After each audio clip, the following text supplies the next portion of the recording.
Hasan Piker is controversial for many reasons. The most prominent are his political beliefs that will not be the focus of this video. The focus instead will be on him and his many inconsistencies that often go ignored. Hasan does this by deflecting criticism of him by attacking those who give the criticism. This is all exemplified by his conversation with creator WillyMac, who brought forward this exact criticism. You want to debate about a video you didn't even watch? Why? Yeah. If you're not this passionate about the subject, then you're basically admitting that you're a bottom-feeding drama farmer.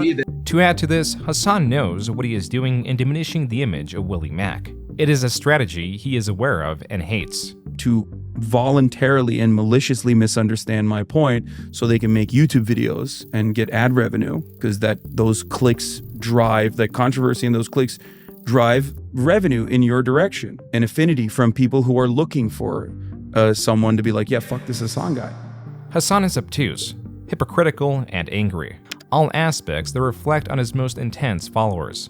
This attitude is particularly grievous when he does not understand why there is so much backlash in the things he does, like his interview of a Yemeni pirate. No way! Yeah. That's sick! Yes, that's fire. That's so fire. Oh my god. We think the Houthis, Ansar Allah, is doing what Luffy would do. Hasan tries to defend this interview by stating that it was journalistic, yet it lacked critical questions that would qualify it as such. There is a dense history of moments like these that will attempt to paint a picture of who Hasan Piker was and now is, and why he is blamed for the recent Twitch Adpocalpyse, and why he is the largest, most controversial streamer. But first, this video is sponsored by Aura. I really do not like spam calls. They've gotten so bad that I had my phone permanently on mute, which is annoying because my family members prefer to call rather than text. This is where Aura comes in. It has data broker opt-out features to make it harder for those with malicious intent to get your information like a phone number. This is only one of its features. Every adult on the account up to 5 gets $1 million in identity theft insurance with a total up to $5 million in coverage. Aura also has many other features. It's an antivirus, a VPN, and a password manager. You can get all this in one app at an affordable price. I'm not leaving myself and my family vulnerable to data breaches and brokers. And if you don't want to either, you can go to aura.com/JuneTheKing to try 2 weeks for free. That will be enough time for Aura to find out if any of your personal data is exposed. Sponsor over, back to the video.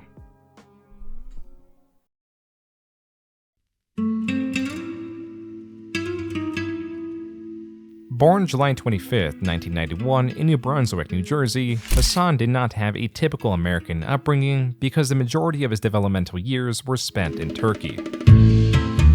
This is because he has influential parents that resided in Turkey, but had the will to fly to America and give Hasan US citizenship through being born on US soil. Though he did develop in Turkey, Hasan describes himself as an Ameribu, slang that captures an interest with American culture in the more excessive senses. He describes himself as hedonistic, loving the material goods that can be tied to American culture and foods such as snacks that he took interest in. And to that, while Hasan's family was financially very well off, his life was not perfect. Hasan often describes himself as struggling to lose weight. Other points of conflict were with ideologies and their presentation to him when growing up in Turkey.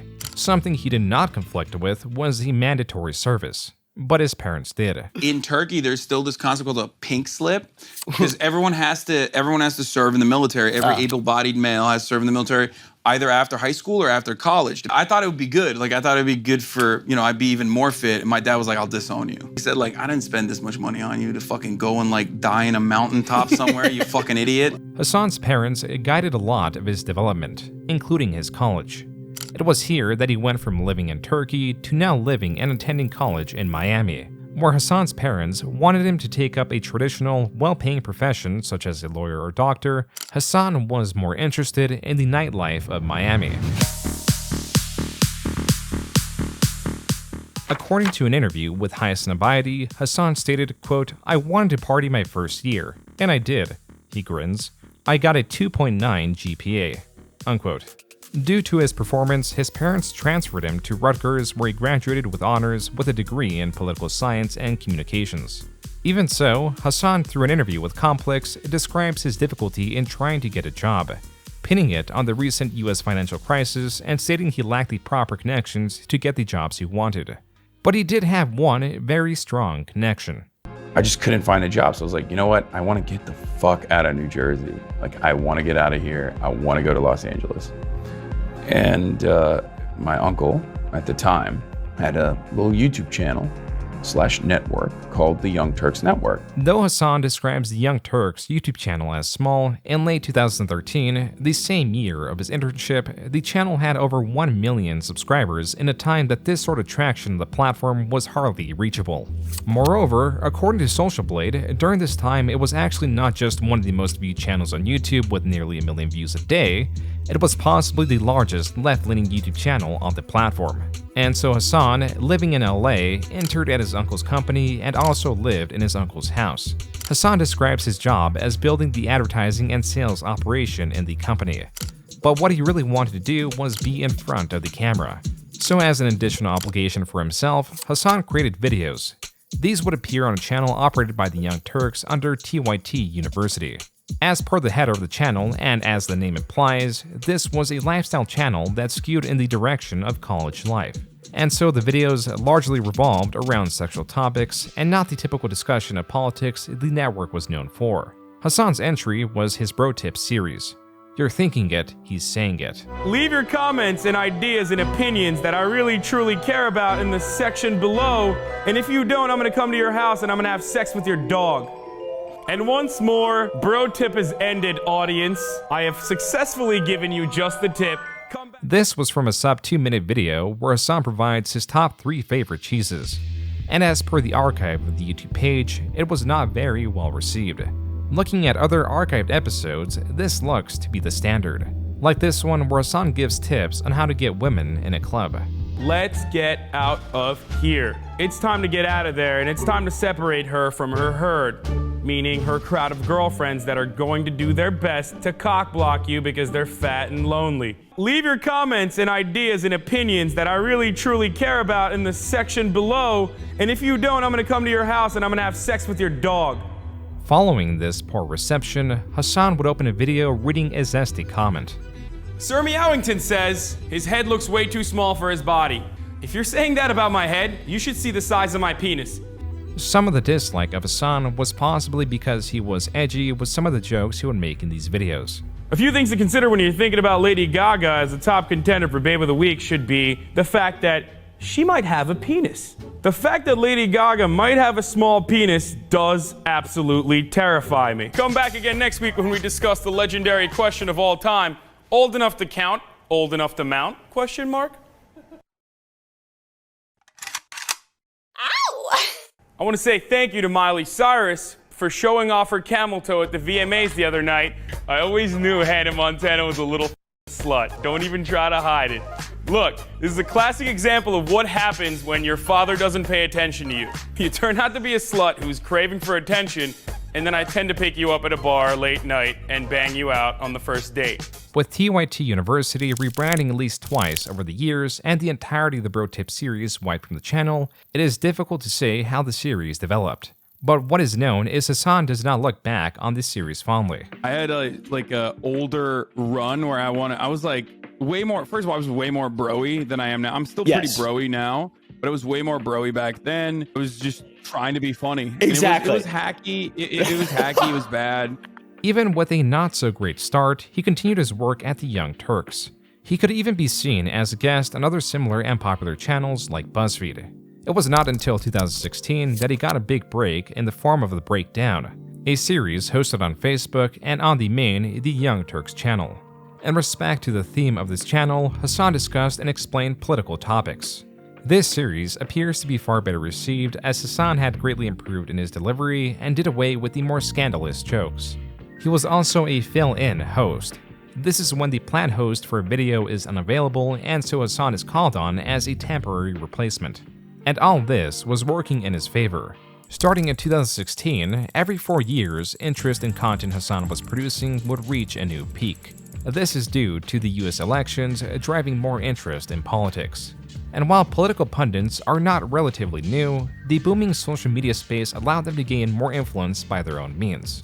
Of note, at least in reference to the story of Hasan, was Tommy Lauren, a political pundit who leans right and was quite popular at the time, enough so that it inspired Hasan to make videos countering hers. This isn't about arriving at the truth or justice. For you, it's certainly not about the facts. It's just about tapping into the primal fears of your fan base so they'll go out and vote Republican. If you're not outraged, you're not paying attention. Maybe you're one of the liberal types who spend the next 2 weeks defending this illegal immigrant murderer. As Hasan describes it, these series of videos were highly popular and possibly helped in keeping a series going well into 2017 and 2018.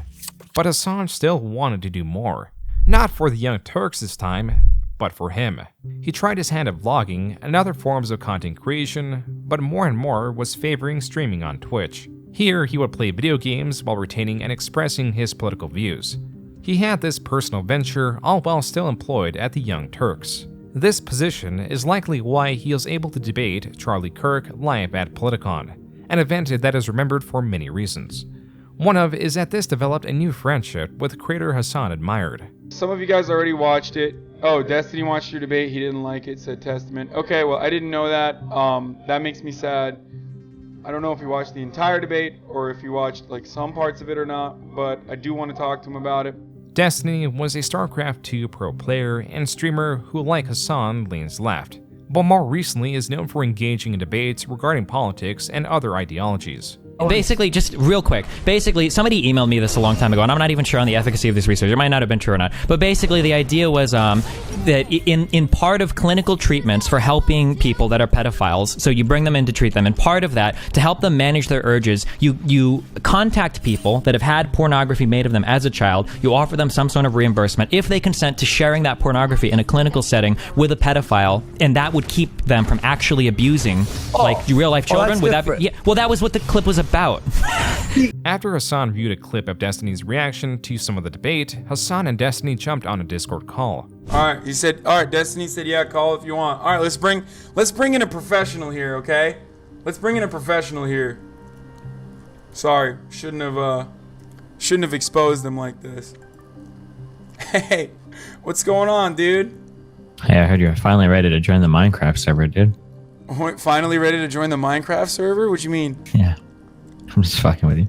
Within this multi-hour-long call, the two discussed debate tactics in reference to how they could have improved Hasan's performance before coming to a close. In any case, all right, I gotta go. I have to pee so bad. I'm just gonna raid Destiny because you guys all have expressed how much you fucking love Destiny, and a lot of you probably came here from Destiny stream anyway. So that's what I'm gonna go do right now. No, seriously, like everyone originally was like, oh, Destiny's a suck dem, he sucks, blah. And like now, after this like 3-hour conversation, everyone's in love with you. They're like, oh my god, he sounds so great, he sounds so awesome. Thanks, I try my hardest. All right, I'm rating you right now. And by the way, thank you so much for the conversation. I thought you were dodging me for a while, and any I saw and your the big reason. message. I suck at responding on Instagram. And you sent me like this message like, hey, here's what we're gonna debate, and you sent me like 72 topics. Like the reason, yeah. It would be a little over a week later that Destiny traveled to LA. It was here that Destiny and Hasan streamed together on Halloween. Dude, your fans are crazy. They're awesome. They love you. And yeah. Yeah, they can be a little eccentric sometimes. No. I have no problem with them. I think they're dope. Okay. Are you I'm jealous of how you've cultivated such a rabid fan base. There were many perspectives on how the pair were interacting. Virtually all of them were positive. Destiny viewed Hasan as a sort of professional political figure that was entering the Twitch scene. Hasan viewed Destiny as a veteran live streamer and admired the enthusiasm of his fanbase that he had developed over the course of 9 years. And Destiny's fanbase loved Hasan. He was very easygoing and even tried to get Destiny in on some fun. Say, do you want to go out later, or are you into like going out and shit? You need a Halloween costume. Listen, I am a professional streamer because I play video games inside my house all day, okay? Yeah. I'm not much for the going out type. The night ended after Destiny dropped off Hasan at his residence, but this would hardly be the last time the two streamed together. Destiny's actually here to help me with my PC setup and make fun of me probably for having for having a pre-built PC that I use. I have a pre-built PC, by the way. What are these noises? Oh, that's fucking my sub badges. Okay, don't worry. Okay. One of your Speedo McGee's your fan that gave me fucking 200 subs so far. What a fucking loser. What? No, dude. What are you saying? When you snap your fingers, people sub to that person that you're snapping the fingers of? Yeah, you want to see? Are you going to send me a clip? No, we'll try it right here. All right, guys. Who's got fucking Twitch Primes? Throw them out in the chat. If you've got an Amazon Prime account and it's connected to a Twitch Prime account, you better fucking throw some goddamn fucking subs up. Holy shit, dude. Yeah, what see, the now, now fuck? I'm losing all these fucking subs. Did you do the finger snapping on that, on Aya Velasquez? No, why the fuck would I help anyone else? You're the only person I've ever done that for. You better feel special. Oh, wow. I do, dude. Oh, I mean, I was super cute, but you're cuter, don't worry. In a different way. If one were to tell Hasan and Destiny in these moments that in less than a year they would be at each other's throats, they probably would not believe it.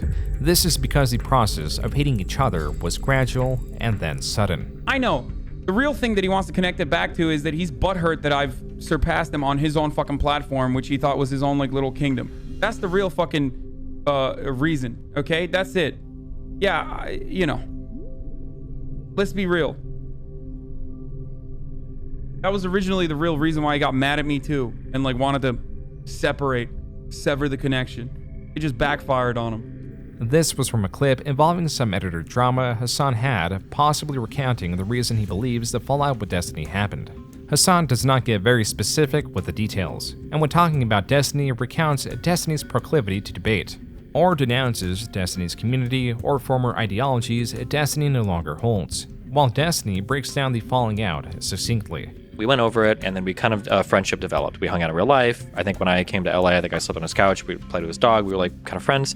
And as time went on, I think he was a little bit more, he was farther left than he let on. So like I was a social democrat, he was a social democrat. But back in those days, like 2018, when people said they were a social democrat, they really meant socialist, but they just didn't want to say it. So he was farther left than me, and we had a lot of deep divides in our approach to politics.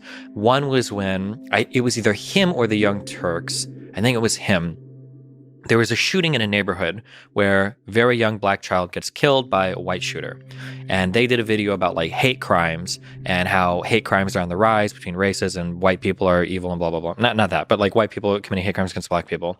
And obviously, as the story goes, tale as old as time, the data comes out, it was just an errant shot. There was like gang violence, shot goes out of nowhere, hits a kid in the car. It wasn't like a hate crime. The guy was trying to kill a kid.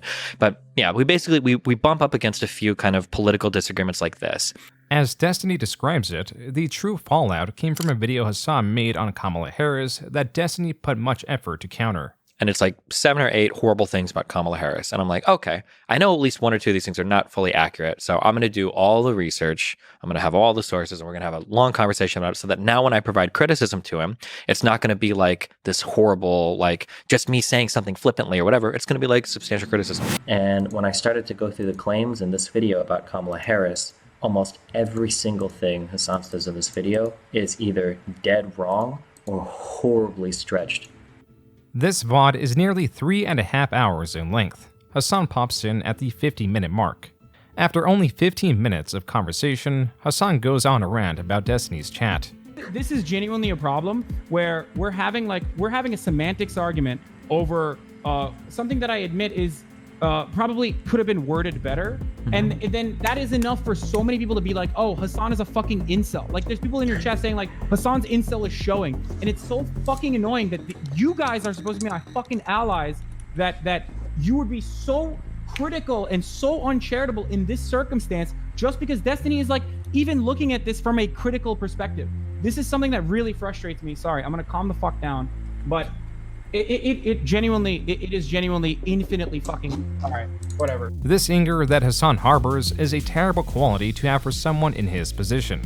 With these sorts of reactions, one can derail Hasan easily, which will embolden more comments striking at his insecurities. As for the conversation, to give a very simple rundown, it is mainly about law enforcement, undocumented immigrants, and the process in California at the time on reporting those breaking the laws to ICE. Hasan in his video made it seem like the reports were without any due cause, which is where the problems begin. yet also where some agreements happen. The echo background. Okay, there's a huge difference between a school just referring to children that are undocumented to ICE for no reason versus police people doing it when a person has been charged with a crime. Those two things are hugely different. I get it a little bit more now. All right. This conversation then moves on to police officers in school, and to Hasan saying that police should never be called upon under any circumstance. Okay. So should people just never ever call the cops ever then? Yeah, I suggest against that, yes. Okay. I mean, we just have like a totally fundamental view of this, I guess, then. Hasan walks this back rather quickly and clarifies that a higher leniency should exist in schools. People break into your backyard and they're going through your shed. Should you call the cops then, or is it just your shed, so it doesn't matter? You shouldn't call the cops. No, if they're breaking into your, I guess if they're breaking in, it's different, yeah. As the conversation continues, nearly into the 2-hour mark of the VOD, things get rather heated. Instead of Hasan considering Destiny's arguments, he often falls back on calling that argument reactionary or other things done to diminish the argument. This slows the conversation and a tangible frustration begins to build.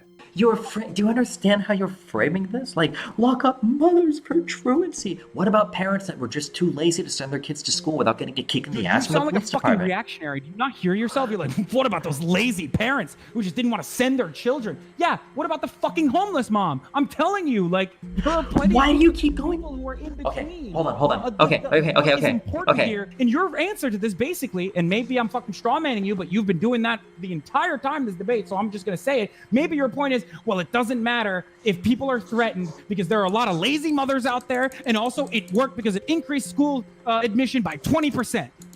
Shortly after, Destiny hangs up on Hasan. Wait, what? What? You don't let me finish a single thing. Let me know when you're done, okay? Holy shit, he can call me back. Oh my god. I can't finish a single fucking point. Holy shit. Hey, how's it going? Okay, are you calmed down? I am. Okay, you gotta let me finish a single point, dude. Holy shit, you've talked like 4 times as much as me. Go ahead. Okay, go ahead. I know. So you literally just said, okay. Even with this tension, Hasan yields on Destiny's point that kids should be forced to go to school after Destiny clarifies his point once again. Okay, you're right. I misunderstood your point. Though Destiny does have Hasan constantly on the back foot in this debate, Hasan, not enjoying his position, even while yielding, still seeks to diminish Destiny's argument. Nobody else is stepping up. Why wouldn't you step up and do it? If you're, look, can we move past it? You're right. You're so right. The DA was good to threaten mothers with truancy, and it was a successful policy. You defeated me in the marketplace of ideas once again. Please, can we move past the next point? It's like all you're doing is overwhelming me with ridiculous hypotheticals that do not exist on the fucking planet. So every hypothetical I'm pointing is literally has. Sure, I understand. Okay. As the call is reaching its conclusion, Hasan yields once again. I am so defeated, dude. Like you've owned me into oblivion, Destiny. I'm at. It's 10:30. I still haven't eaten anything yet.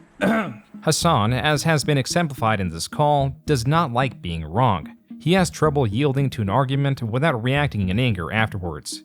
I fucking hate this shit. Every time we have this conversation, you I know I cut you off quite frequently. I know that, right? But so do you.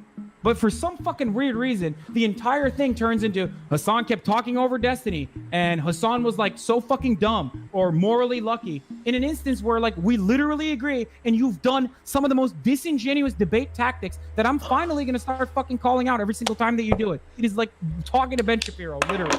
The call ends shortly after, with Destiny providing Hasan the chance to go over the debate on his own time and pointing out what these disingenuous arguments are.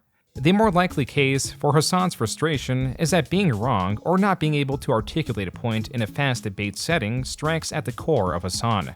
But my insecurities probably be like, I don't know, I feel like I don't know enough. I'm so stupid. Like I hate that.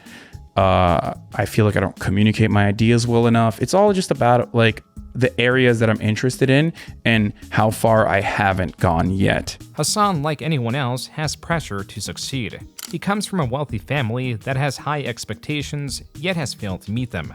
The only job he could find outside of college was working under his highly influential uncle that, regardless of Hasan's truth, will to some always be seen as nepotism and unearned. And even when there was demonstrable success, because of, I guess, fears that Cenk would come across as like doing nepotism, he would go extra hard on me and would just be like, all right, cool IP. We're just gonna give it to everyone else in the company now. It's the company's IP. So it definitely just like put a chip on my shoulder. These are reasons why Hasan cannot stomach being incorrect, or why he does not take jokes well that target his intelligence, as demonstrated in the Raj Royale video podcast. For some context, Hasan was explaining a concept to a group, when Destiny comes in and finishes the point. I vote for Destiny. It's like I wish Destiny could just come in at the beginning and give us the right answer right away instead of making us wait. So we didn't have to list a fucking Hasan. Yeah. Yeah, it makes me feel like we have the cheat sheet right here. Honestly, like it's funny because like the only way it's such a fucking retarded thing to say. Like I'm sorry, but like if you can't comprehend the fucking shit that I'm saying, it's on you. Okay, I'm doing as best as I'm doing. Hey, yeah, Wes. You said the R word. He literally said the exact same thing that I just said. Like, what the fuck are you guys talking about? You can say retard on Twitch. Setupopin says it all the time. Fuck Twitch then. Dude, don't fucking ask me to be on if this is the shit that you're gonna pull, Raj. Like, seriously. What did I pull? What? What did I pull? Oh, put Destiny in the chat. Fucking have Destiny on. I didn't put Destiny in the poll. He's not in the poll. I was joking. He's not in the poll. I know he's not in the fucking poll, dipshit. I'm saying that it's pissing me off because you're devaluing my perspective, which is ongoing. No, that had nothing to do with fucking chat. Hasan, and also with the people you're talking to right now. Hasan, that had nothing. I was just saying because Destiny came into the show late after I tried to get him on the show. 95% of your fucking Discord is like Hasan is so dumb. Hasan is so dumb. Look, relax, 95% dude. of the fucking chat is like Hasan is so stupid. At this point, the podcast understands that this is a sore spot for Hasan and seek to ease the tension by relating to him and clarifying their statements were jokes. After a few minutes, Hasan explains that this sort of thing is the core of his frustrations. On top of that, it's like someone fucking unscrewing a cap all the way to the end and then him popping it open and then everyone will be like, oh, it's great. Look, and Destiny is brilliant and he's definitely a more effective orator than myself. But if it's an ongoing thing over and over again where everyone's like, Hasan is so fucking dumb, Hasan is so stupid, Hasan is such a fucking commie, then I don't need to be here. I don't need to fucking bust my ass every goddamn day. Let's get all the feelings out. No, I'm done. I'm done. You guys are right. No. I was overreacting. This podcast took place before the complete falling out of Destiny and Hasan's friendship. That was solidified late 2019, when Destiny was in a bit of hot water when debating the usage of the N-word, like using it in the context to retell a joke from a comedian in a private setting. The overall usage and arguments extended to various different creators that saw things differently, including his former podcast host, Trihex, and various other creators he discussed this matter with. Destiny broke down the drama in a lengthy Reddit post where now 5 years in, a fair amount of the links are dead and the drama around it is still dense.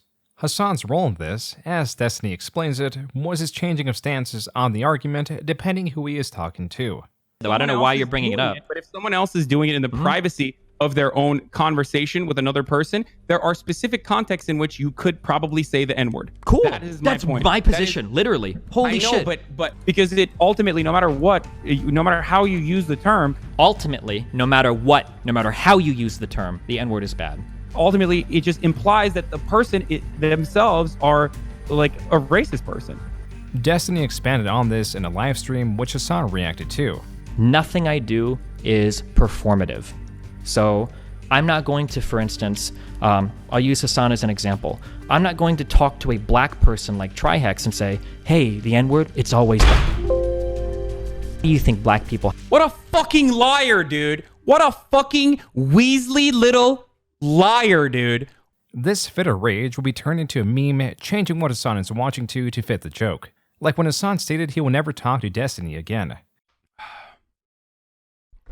I'm not talking to him again. You guys can call me a pussy all you want. There is literally no reason. What a fucking liar, dude. Though rage was not Hasan's entire state of being, this period did have Hasan more prone to anger, especially when being compared to Destiny, as was shown in this popular video compiling some moments of Hasan getting angry. Watching you squirm after Destiny's stream is my favorite thing to watch. Here's some money for the best content on Twitch XD. Thanks, buddy. I have your email now, by the way, just for the record. So why don't you just stop fucking sending me donos to harass me for your daddy Destiny with literally your email involved in it. What a fucking stupid thing you just did now. You absolute idiot. I have your full name now. And this time, if I go to fucking Twitch, it's reasonable because you're literally harassing me. Do you know how many fucking donos I've gotten from Destiny's fans tonight? Do you know how many fucking Destiny fans have sent me their emails tonight? Excuse me. Paying money just so they can fucking shit talk? Explaining how Hasan views himself and how he views Destiny explains the anger the dynamic holds. How he sees Destiny as inferior with his beliefs, yet more intelligent overall, is a conflict he would not move on from. And this was hardly the only conflict he was involved in 2019. A smaller of note is when he referred to Pete Buttigieg as this. White liberal friends. Pete Buttigieg. Pete Buttigieg. What? Chicheg? Booty check? Buttigieg?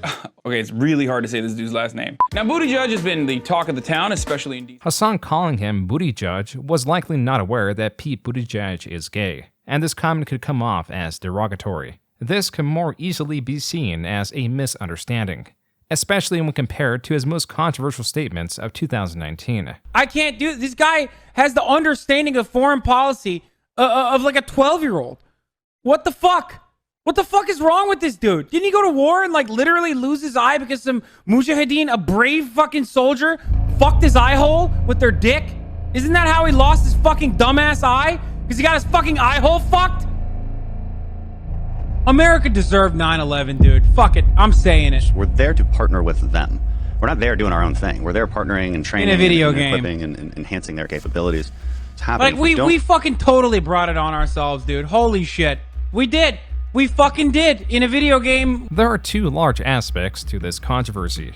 There is first interpretation. An interpretation that Hasan supports terrorists by calling them brave. Then there is his intent that breaks down his statement in that the US funding of terrorist organizations against mutual opposition like Russia empower them enough to be able to choreograph such an attack. The comments about brave fighters is also one that references a section in a Rambo movie when it called terrorists brave. This film was dedicated to the brave Mujahideen fighters of Afghanistan. We did fund them. Yes, they were fighting the Soviet Union at the time. That's obviously important context, but, but we did have blowback when they turned on us. That was Cenk, the owner of the Young Turks and Hasan's uncle, bringing Hasan on to explain what he meant by his statement and clarify he did not mean ill will. So you said America deserved 9/11. Did you mean that? Following the original statement, Hasan was suspended on Twitch for 7 days, and he and the Young Turks were getting a sea of death threats. Entering 2020, this was one of the cited reasons why Hasan wanted to separate himself from the Young Turks. Bringing this controversial nature to the doorstep did not sit right with him, but also the Young Turks were starting to take issue with Hasan's success. On Twitch, he did virtually the most important thing you can do with content creation, and that is keeping a frequent schedule. He did this to a particularly unheard of degree. In 2020, he was live for over 3,600 hours, an even more jaw-dropping statement when looked at percentage-wise. I was live for 42% of the year. This Truman Show-esque dedication guaranteed a strong following, which was further tempered by those aligned with him politically. Additionally, 2020 was an election year full of unrest and perfect for Hasan to grow and grow and grow. This momentum turned Hasan from a relatively unknown streamer to one of the largest.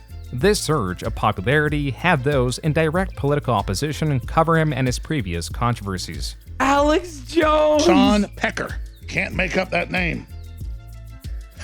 That's his name, Hasan Piker. He's got some big old giant bitch tits. I'm sorry, it's a family show. Just go ahead and roll this. Due to this surge in popularity, Hasan was also in the process of making new friends, one of which would be Ethan of the H3H3 podcast. Here, Hasan is explaining why he started streaming more. Yeah, so this is like the only... This was like the only being in my life. I'm like far away from everyone, can't see anybody. And so I just started streaming even more than I did as a way to escape, you know, and like to have some organization in my life. So that there was something I was doing every day when I woke up, because otherwise I was like, I don't know what the fuck I would have done. I think I am, but I mean, I game too. I play variety games. Dude. So I'm not like only one game. I don't play only one game. Hasan goes on to explain that he does dabble in gaming, which relates to his next big stream.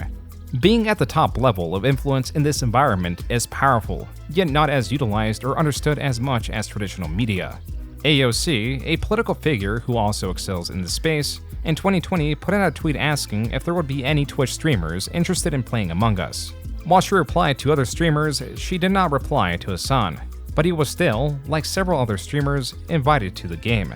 This stream, not through Hasan's side, was reported as the third most viewed stream on Twitch ever. As for Hasan's new peak, the following month with covering the elections, his stream was reported as, quote, the 6th most watched election-themed channel across Twitch and YouTube, unquote. Following this stream and the elections, there was a natural drop-off of viewership. But overall, with Hasan's persistence, he maintained a strong viewer base where he averaged roughly around 30,000 concurrent viewers a stream. The only other person on Twitch doing something similar was Destiny, who was only getting a fraction of the viewership and was virtually the only competition Hasan had. This space goes untouched by many creators, as focusing on politics can only limit one's reach, especially if it is irrelevant to the content the creator produces. Discussion of politics can also diminish the escapism some seek. These are two reasons why many are avoidant of that space. Even in the political realm that Hasan exists in, this is still very much a thing with the more specific aspects of politics, and why Hasan states that one of his biggest failures was exposing that his beliefs fall under the umbrella of socialism. My biggest failures in my entire career was openly saying that I'm a socialist. There is way too much baggage associated with the term. By baggage, Hasan likely means interpretation. Socialism is something that can be explained simply but expanded on infinitely. Trying to get a great understanding of the entire umbrella can be fruitless, as that will not change the interpretations of others. This is the same for virtually any political alignment. There is too much nuance, too many variables, too great of a divide. All reasons why creators may avoid openly speaking about politics like the plague. Because all of these people fight with one another and have historically killed one another all the fucking time. This is specifically what Hasan at one point simplified socialism as. People routinely misunderstand something about socialism, and I'm going to bring this up one more time. Socialism is about adequate compensation for your labor. Socialism isn't about a flat fee for every single person. Socialism isn't about the abolition of money even. That's communism, right? Others might see socialism as a push for strict equality among things like wealth. And that's why in August of 2021, there was a controversy about Hasan buying a $2.7 million house. For any other successful streamer, this would not matter. But for Hasan, it does, because it can be seen as inconsistent with the values of a socialist. It is likely that the most flack he got was not even from people diametric of him, but people in his own community that denounced the purchase. It does not help that Hasan was also antagonistic, like with this tweet that reads, quote, socialism is when no house, unquote. This opens up the criticism that it was not just a house, it was a $2.7 million house. Tweets like these, whether correct or not, do avoid the argument about the significant purchase and whether or not done with intention and just for a joke. It misrepresents why people are angry and will only frustrate them, as Hasan knows. Because that makes a lot of money for them to voluntarily and maliciously misunderstand my point so they can make YouTube videos and get ad revenue, because those clicks drive that controversy, and those clicks.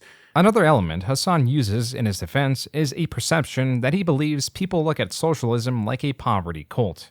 Yes, in America, people literally think socialism is a poverty cult. People straight up think if you're a socialist, you need to literally live this life of austerity. And every single dollar that you generate cannot go to any kind of personal consumption because that's fucked up. This is a defense Hasan will use when addressing controversy about other purchases like a Gucci bag. It is not so much people criticizing him about needing to live in poverty, but rather him living a highly consumerist, hedonistic lifestyle. A lifestyle that can be seen as aligning with the greed that capitalism can carry. Whether fair or not, these are the reasons why Hasan is increasingly becoming disliked regardless of political alignment. Even so, Hasan does say he gives money to charity, though he does not specify how much, and does make the point that giving money to charity should not exempt someone from criticism. Tangentially, there were a few people involved in this controversy, such as Destiny when he tweeted out a 2017 picture of Hasan wearing an Eat the Rich shirt alongside an article about Hasan purchasing a $2.7 million house. Ludwig, a popular creator Hasan is friends with, like Hasan did, attributed Destiny's tweet as the reason the controversy gained traction, alongside spreading Hasan's docs through spreading only a screenshot of the article that essentially doxed him. His desk, but because of Destiny's tweet, it picked up, and for the past like 3 days, 20th, 21st, 22nd, it was Hasan is in his Discord, fucking typing out that I doxed him. Because I put a screenshot of like the third mainstream article that was published about him buying a $3 million WeHo house, okay? I don't know how that counts as doxing. I don't know why the fuck dipshits like Ludwig would repeat that as doxing. It did not help that he was responding to tweets that he believed were subtweeting him. Hasan's core audience that either aligns with his perspective or just doesn't care about his controversy continued to grow. And as such, he was still doing well for himself late 2021. He even became a co-host for the newly released H3H3 Leftovers podcast. Now, finally, all the gears of the Hasan controversy machine were in place, and slowly starting to turn. What would be happening from here on, as demonstrated with his purchase of a house, would be controversy about Hasan Piker. Not so much Hasan's take on a sensitive subject, even though those things go hand in hand. The difference now, likely due to his popularity, is that he would be at the center of the controversy. His next controversy took place just 2 months later when he revealed that he had sex with prostitutes in the past, specifically at a German brothel known as Artemis. To this, a Twitter user posted a snippet of the Artemis Wikipedia page, reading, quote, "On April 14, 2016, Artemis was raided by 900 police and customs officers investigating human trafficking and tax evasion. The police had obtained information that members of the Hells Angels forced some women to work in Artemis." Unquote. With more and more eyes on this tweet, Hasan addressed this on the Leftovers podcast. I had sex with not even escorts, but also like straight. I've gone to a brothel, Artemis, in Berlin, and had sex with the workers there. Yes. Oh. I don't hide it. I don't give a shit. Why would I? Hasan also provided the information that he visited the brothel in around 2010 and goes on to explain the 2016 raid further. It's for fucking tax evasion. Yeah, I saw that. And secondly, there was accusations that like there might be sex trafficking going on, but all of the people that were pointed to in that situation, they were released. And I believe the brothel is now suing the city of Berlin for damages too, on top of that. This is incorrect. The investigation, in its comparison to Al Capone, started from the ground up with the claims of trafficking and abuse. The Guardian, in an article published after the raid, stated, quote, "Police charge that the 4-story brothel complex constituted a brutal and illegal system that severely exploited dependent women." That article was from 2016. This 2022 article from the Irish Times again summarizes why the investigation started and how it ended. Quote, "The 2016 investigation and raid began when a woman who worked at the brothel complained to Berlin police that she had been forced into prostitution at Artemis by her boyfriend, who had links to the Hells Angels gang. Then and now, the owners deny having any links to the gang or other organized crime groups. They insist women who work at the brothel are self-employed." Unquote. This article is mainly about Artemis winning what appears to be a defamatory case filed against the government. But even then, the story is not that cut and dry. According to the Berlin Journal, the assailant, quote, "was sentenced to 7 years in prison in Berlin on Friday. The former Frankfurt football professional and Hell Angels rocker used drugs and beatings to subdue his girlfriend, who was underage at the time of the crime, and sent to work as a prostitute." Unquote. The article details the horrific treatment of the at the time 17-year-old, but does add some clarity in that this is how the investigation started and why the trafficking was likely not systemic, even though the assailant did work as a bouncer. There are varying perspectives on this related to Hasan, with some not caring about the reports, being that Hasan visited the brothel prior to these investigations, but there was also the diminishing of the investigations, more likely as a defense of Hasan, rather than a more fair interpretation about a crime he was not even responsible for.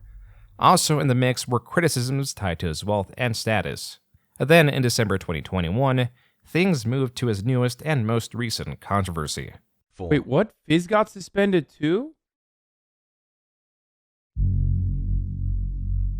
What is going on? Bro, what is happening right now?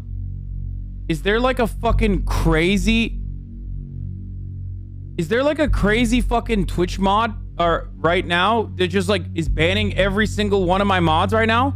Deactivating their accounts? What the fuck is going on? These mods, as discovered, were banned for saying a certain word that Hasan defends the usage of. Something I've talked about so many times too, because it's like white boys love fucking saying like cracker is the same as the N-word, cracker is the same as the N-word, right? It's really stupid. It's not like the etymology of the word is different. Like cracker means literally whip cracker. It comes from whip cracker. So the power still is in the hands of the white person in that situation, whereas the N-word is dehumanizing. Hasan defends the usage of the word primarily because it is not as worse as others, but does not address the notion that people don't like being insulted due to their skin color. This spiraled into conversation on the usage of the word, and many streamers weighed in, with Hasan even asking some about their opinion, as streamer XQC is reacting to. What do you think about the word cracker? The what? The word cracker. What do I think about the word cracker? 2 of my mods got banned for saying cracker yesterday in a sequence of like 3 minutes. This fucking guy. I don't use it personally. Oh. I'd rather describe people with things that aren't just broad stroke derogatory terms based off the color of their skin. Okay. On Twitter, Hasan continued this tirade, stating that it is not a slur, and then did the same thing on Twitch. I've been called a cracker more times than every single one of you fucking pasty little cracker bitches in my chat, okay? Let's be fucking real for a second, okay, Mr. Alabama? I've been called a cracker a fuckload more than you. Why? Because I'm extremely online, okay? So shut the fuck up. Stop crying about this fucking term, okay? Recognize that the person who's calling you a fucking cracker is literally powerless, okay? Sorry, it's just the truth. A person calling you a fucking cracker is powerless. They're doing it as someone who's been historically oppressed, blowing off steam, okay? You can say that that's infantilizing or whatever the fuck, but that's truly the reality. Now, 2 days into this controversy, Hasan would not let this go. Just fucking ban me and get it over with if that's the case. You know what I mean? That is from Hasan's video titled, "So I Got Banned." And so is this clip. This idea that like I'm being racist towards whites, especially as a fucking white person, especially as someone who advocates for the rights of everyone, which also includes white people, is a fucking ridiculous thing. Hasan on Twitter confirms that he was banned for the reason everyone thought, and was unrelenting on using that word or similar ones. All sorts of people had an opinion on this, few more extreme than the infamous creator Sam Hyde. But Hasan, you're gonna fight me. You are going to fight me one way or another. I don't care if I have to break into that nice house of yours. You're gonna fight me, son. Turn this down. Go ahead, find a way. Find some snarky comment. I don't want $1 million because fuck that guy. He's a Nazi. I don't want his money. Fuck that guy. Sam Hyde was challenging Hasan to a fight under the condition that if Hasan won, then $1 million would be donated to a charity. An unlikely happening because, as per iDubbbz's video on Hasan and other sources, he is possibly a Nazi, and not someone Hasan would promote by fighting them. And so Hasan, not banned on YouTube through the H3H3 podcast, did episodes focusing on this recent controversy. One was where they filmed in a bathtub full of crackers, and the other one was where they made a tier of racial slurs and the like that are used against white people. Now entering 2022, things moved on quickly to the React drama that was going on throughout Twitch. This was pushback to how some streamers may react to a video, rip the thumbnail of said video, and compete with it directly on sites like YouTube. In the case of Hasan, this is a bit different in that he does not enforce his copyright. He allows any viewer to rip and re-upload his content without compensation, so long as they are not abusive in trying to control his IP. Another element tied to this React drama was the chair. This is when streamers like Hasan would purposely leave videos playing to entertain their audience while they momentarily left, leaving only the chair to react to said video. This also ties into the quote-unquote meta of reacting to the series MasterChef, which, unlike the average creator, does have the financial backing to sue the Twitch streamers reacting to it. But eventually this was quelled when DMCAs were handed out. While this sort of thing with low-effort React videos would never die down, criticism of Hasan was continuously moving, now to his leasing of a new car. But not just any new car, a pricey luxury vehicle. This is what Dexerto reported. La la la la, wait till I get my money right. Hasan Piker is getting serious hate for buying a new car. The Twitch streamer has picked up a $200,000 Porsche, and people in the replies were quick to point out how this conflicts with his socialist views. But what do you think? This reinvigorated the drama around the purchase of his house a year ago. Except many, like Dexerto, were incorrect in reporting on the story. This car was not purchased, it was leased. And I'm not going to buy it cash. Okay, so You're going to lease a custom spec car? Okay, here's the deal. So when you're talking about leases, right? Right? Yeah, like a Pokemon card. Because it's not, it's electric. I would have, that's the only reason why I'm not buying it. Are you getting rid of the Taycan? Yeah, it's a lease. It does not help that Hasan confusingly referred to it in the past as buying the vehicle, and he states he made the decision to get the car for himself for his viewers. Bro, this is why I do this stuff, okay? This is why I was like, I might not even buy this car in the end if it's like, you know, too much of a hassle. But like, I literally do this for that. Dude. That's the reason why I do this. 150K content? Yeah, he spent 150 grand on a car so Austin Ox can make a 30-second video. No, literally, yeah, so we can all have fun. That's how good he has it, baby. So, no, I mean, I'm not even kidding, yeah, so my community can have fun, like. There's also the fact that Hasan streams so much, he wouldn't even be able to get utilization from the vehicle. That's the worst part. Wait till they find out I'm probably never gonna fucking drive it. You know what I mean? Like, that is probably gonna piss motherfuckers off even more. Controversies like these are relatively inconsequential, at least compared to his assessment that Russia would not invade Ukraine by undermining US reports that it was coming, or when sources, even from those not preferred, do make fair arguments with the facts they have uncovered. But that's okay because according to Hasan, he was immune to criticism now. The criticism that was thrown in my face has been consistent throughout my career. I'm an idiot, I'm a dumb bimbo, I don't know what I'm talking about. I've gotten numb to the criticism, like as a matter of fact, I seek it out now because I make content out of it. Hasan is B. I like Hasan a lot. He doesn't play a lot of games, so it cuts his versatility a little bit. Quote, XQC probably ranked me a B-list streamer because I won't fucking have him on when a trendy political thing is happening, where he has to act like he cares to farm the last ounce of the Twitch directory before he goes back to promoting crypto gambling to teens for multiple millions. Unquote. Hasan was not very pleased with how XQC had rated him. XQC was confused at Hasan's outrage, but then reanalyzed his previous rating and made a discovery. Bruh. He was lower last year. Parasocial relationships on the stream. My brother, he was lower last year. Fellow streamer for friend. Got a big but Destiny was under him. Wish me luck. It's not even the fucking B tier thing. That's just the straw that broke the camel's back, because like it's irrelevant. Like I've fucking tier listed people all the time. I've done it before. As per an immature upload of Hasan on Discord, quote, I'm sorry you got like a 70 million stake deal and no one could actually call you out on it. I fucking hate his fanbase too now. I unironically hate him a little now, NGL. LMAO, I saw XQC's tier list and all I can say is Mizkif makes better content. Unquote. It does seem like Hasan at least cares a little, but at minimum he does not dislike XQC like he dislikes Destiny for example, or even Sam Hyde for that matter. It just so happens that the latter two talked on stream. Yeah, I have to fight Hasan Piker. You know who that is? That's my arch nemesis. You have no idea. Okay. I created Hasan 2 years ago on Twitch, but yeah. All jokes aside, I know that you guys are not going to take me seriously when I say this stuff because it's like better to fuel drama or whatever.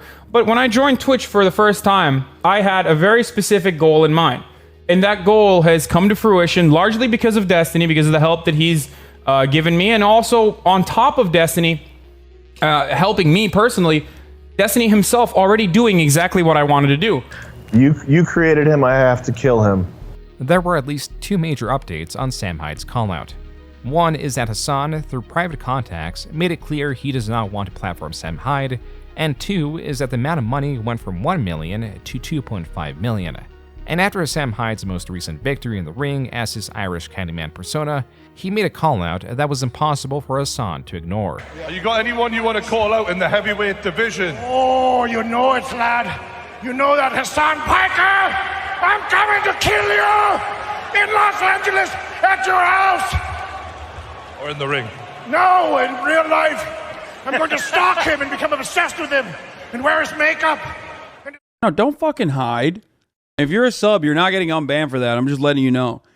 Look, dude, if you see a mentally ill Nazi, okay, on the internet, be like, I'm going to kill Hasan Piker. Okay, I'm going to come to his house and murder him. And you go, oh, this is some information that he should probably watch. Like, he should watch and address this. Okay? Then, honestly, just don't post. The fight would not come, but the reminders would not stop. I have another question. I think Sam Hyde, he called you out on like a boxing event. Are you interested in like the boxing scene or you No, I don't know why you guys are so into this shit. He's a Nazi. Like, I don't know. Like, what are you filming? What's happening right now? It's so whack, bro. Like, I don't understand why all you motherfuckers have to like run around with this shit. What's going on? What's going on? Nothing. Get the fuck out of my face, bro. You fucking asshole. Yeah, what do you mean, damn, bro? What the fuck do you mean, damn? What do you mean, damn? What the fuck do you mean, damn? Why do you do this shit? I'm asking questions. I don't know. Get the fuck out of here. Pussy. Some of the top comments on this video read, quote, so he wants to fight a random guy over a question, but won't fight Sam Hyde? He's so tough when it's a smaller guy talking to him. Lol. Dude is throwing a full-blown tantrum over being asked a simple question. Unquote. While Hasan has stated his want to not platform Sam Hyde, his overt aggression over what appears to be a genuine question from someone who is unaware of Hasan's stances was not an excellent look. But even using a different strategy, such as silence, would hardly work in Hasan's favor, as was shown in the next public encounter. What's going on? How you guys doing? We love landlords. We're all against unions. We're here to protest against the landlords and the unions. We love them. Can we do like a quick shake on the hand? We love landlords. Look. We love landlords. We love landlords. We love them a lot. We're all against unions. They're not fair to the corporate companies. This is a crazy protest. A troll that has done something similar at events such as the Game Awards, and now with Hasan at a writer's strike. Anyway, as I was landlords, saying, we love them a lot. we're waiting for. We're waiting for the landlords to come. Oh, there you are. Thank you. Yeah, I'll connect it. This little fucking fetus, bro. I swear to God. So sick. Landlord, landlord, landlord, landlord, landlord. This is who Hasan was in 2023. A critter that can be quick to anger, but it is also that passion behind him that some seek. Yet he knows well enough, at least for the most part, when to be calm. Like his conversation with Andrew Tate, where the passive insults had Tate so uncomfortable and unable to retort that he had him removed from the show. But then again, moments like these are less serious. Even though the influence of the people he interacts with is considerable, all those interactions mean nothing in a grander scale. A grander scale like the Israeli-Palestinian conflict. This is a far different beast. One that even saying it is highly contentious does not do justice to how sensitive it is. One that Ethan and Hasan were foolish to think things could remain cordial while discussing the heaviest of subjects. Do want to make something very clear at the top of the show here, is that I've seen a lot of people expecting us to come froth and argue and our friendship is going to end and the show is going to end or something like that. And I'm sorry to disappoint you guys, but that's definitely not what we're planning on doing here. It's not going to happen. The following stream was only 11 days later. Something that I need to discuss with Hasan, but I do feel like I'm probably going to pause leftovers for the time being. Ethan infrequently delves into political conversation as his mainstay content is on internet drama. Hasan, on the other hand, mainly covers politics, and as such, he was day in and day out covering developments in the conflict. The way that he covers this that I think is fucked up. And I understand that him and a lot of people are upset about what's happening because it is horrible. But at the same time, But I encourage you to look into where Hamas was firing. You fucking shit! You garbage, monstrous scumbag! You garbage, monstrous scumbag! You said IDF didn't bomb the hospital, and then you said it did, but Hamas was firing rockets from it in the same 2-minute time frame. So why did you fucking lie at first? Huh? Why did you fucking lie? How can you live with yourself? By the way, for the record, the IDF did not bomb that fucking hospital. You genocidal piece of shit. So, How? Why did you do that? This is the kind of thing that happens when people rush to cover breaking news and do not carefully weigh in not just the facts, but the lack of them. And it was not just something Hasan was guilty of, as even major publications were incorrectly reporting on information to get the story out first. As such, Hasan walked this back and went on Piers Morgan to discuss this. But it's interesting that you call me a propagandist, because I want to play you. This was your reaction to when the hospital got I'm bombed. a propagandist. Well, no, For the record. I'm not calling I'm a you that. propagandist. I'm just saying. I'm going to play you. I'm saying I am. Okay, well then, I want to I'm play. saying I am. I just before want to you even play it. Okay. Perhaps the point Hasan was trying to make was that all publications, as people do, have an inherent bias. Even machine learning has a bias dependent on the information it is fed. But conversely, Hasan has an over 10-year career in politics. He has a degree in political science and knows the difference between bias and propaganda. Bias is inherent and can be at times difficult to perceive. Propaganda, by design, distorts the truth to promote a position. It actively undermines conversation and can make sensitive issues worse.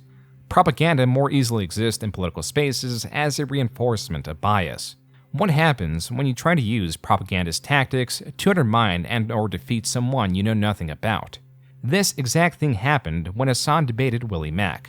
If there has to be a singular piece of evidence that contains all that makes Hasan unlikable, controversial, poisonous to himself and those around him, it would be this just over hour-long debate. On that note, here is the WillyMacShow. What's up, WillyMacShow? Hey, what's up, Hasan? So I am not very familiar with what you do, but I believe you've done a couple videos about how dog shit I am, I think, right? You want to turn on your camera, by the way? WillyMac has been covering Hasan for about a year at this point. He covered him partially as a minor point to the grander Twitch React controversy, but later made him the focus of other videos that also exposes Hasan's propagandist nature. If you can't already tell, Hasan likes to take some polarizing stances on things, where he will talk about his opinion as if it is the only acceptable take. This gets him into some sticky situations. The reason why I'm saying a lot of the information that's coming out of the State Department is wrong or outright false is because what I'm showing you right now is literally fucking people talking about like bombing Kiev, okay? Their take was Ukraine is going to be invaded, Kiev is going to be invaded by Russia. That is insane. That's psychotic. So in his apology video for his arrogant and baseless predictions on Ukraine, Hasan makes more arrogant and baseless predictions on Ukraine. Only Hasan, dude. That was a section highlighting not just Hasan's previous misinterpretation of the impending conflict in Ukraine, but also his poor handling of it afterwards. WillyMac also goes into how Hasan is not entirely free with his copyright. Fuck you, dude. Don't make me DMCA your bitch asses. Motherfuckers are literally posting my YouTube videos from my fucking Twitch, stealing this shit because I allow them to so they can make money off of it just to make me look fucking bad or shit on me? What the fuck is this? Send me all the videos.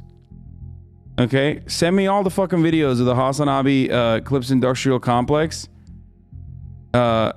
Talking shit, and I will fucking destroy them. I will purge them. Crazy how he's all for getting rid of copyright laws until it starts affecting him negatively. In another video, WillyMac covers how Hasan attempts to diminish his opponents by calling them things like racist, Nazi, or similar things when he knows very little or nothing about the person.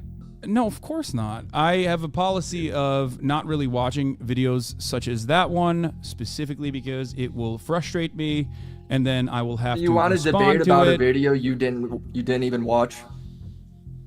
Why? Yeah, of course. You made the video. I'm not like debating a random person about a video I didn't watch. You made the fucking video, so let's hear. I know, but what that your kind of like gripes that kind of are. links up to like my big criticism with you, is that you don't actually put in the bare minimum effort to research anything before you jump to conclusions.